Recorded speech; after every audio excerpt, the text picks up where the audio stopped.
Me encuentro con el narrador y presentador de deportes, Jorge Molina.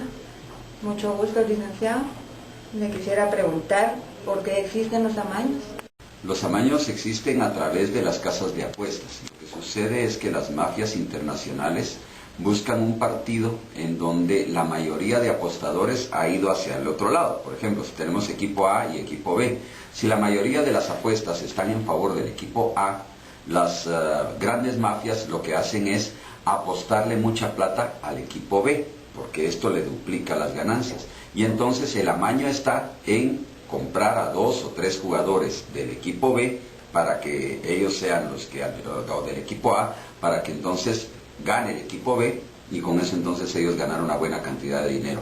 Regularmente se da con resultados que ellos consideran hasta ilógicos que se vayan a dar, o incluso se han hecho apuestas muy grandes calculando de una vez qué marcador es el que se va a tener o qué diferencia de goles es el que se va a tener.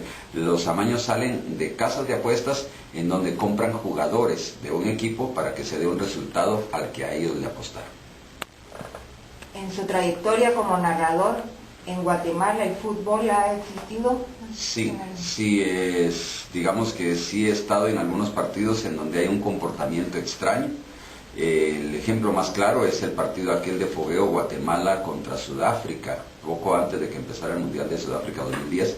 Yo estaba ahí y sí se notó mucho la displicencia de 2 o 3 jugadores y que después del partido estaban extasiados, estaban muy felices a pesar de que habíamos perdido 5 goles contra 1, y que sí, 2 años después nos venimos a enterar que lo que sucede es que esos jugadores habían vendido ese resultado por una muy buena cantidad de plata, pero también se ha dado con clubes, pero siempre en participaciones internacionales. ¿A qué nivel se da con más frecuencia? Internacional. A nivel local no se da en nuestro país al menos. Sí se ha sabido de amaño de partidos, por ejemplo, en el fútbol italiano, en el fútbol inglés, en el fútbol español. En este momento hay un juicio precisamente al respecto, en muchos países de África. Pero en nuestro nivel, en nuestro fútbol local, no se ha sabido de amaño de partidos.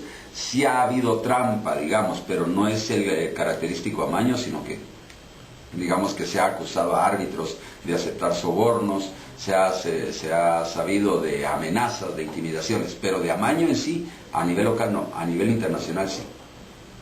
¿Qué reacción han tenido los aficionados cuando esto sucede? De desilusión, de descontento, sobre todo cuando se ha tratado de selección nacional, pero por supuesto que cuando un equipo también es implicado en esto, los aficionados a ese club, pero digamos que el caso más sonado es precisamente cuando se da con selección nacional.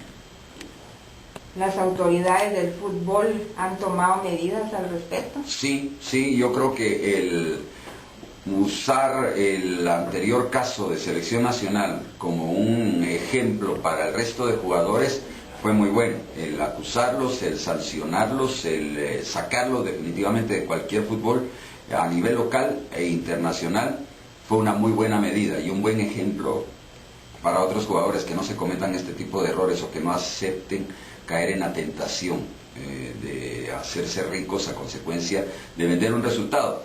Que lo que sucede acá es que quizás el resultado es hasta lógico. Pongamos el partido Guatemala contra Estados Unidos. Se sabe que, y en Estados Unidos, se sabe que Guatemala quizás lo pierda, o sea, la mayoría de probabilidades es que se pierda. Pero ya venderse para asegurar que Guatemala va a perder, eso sí ya no es parte de la moral. Entonces, a mí me parece que sí, los aficionados tienen razón de haber reaccionado mal y la federación tuvo toda la razón para haber reaccionado como reaccionó. Estas fueron las declaraciones del licenciado Jorge Molina.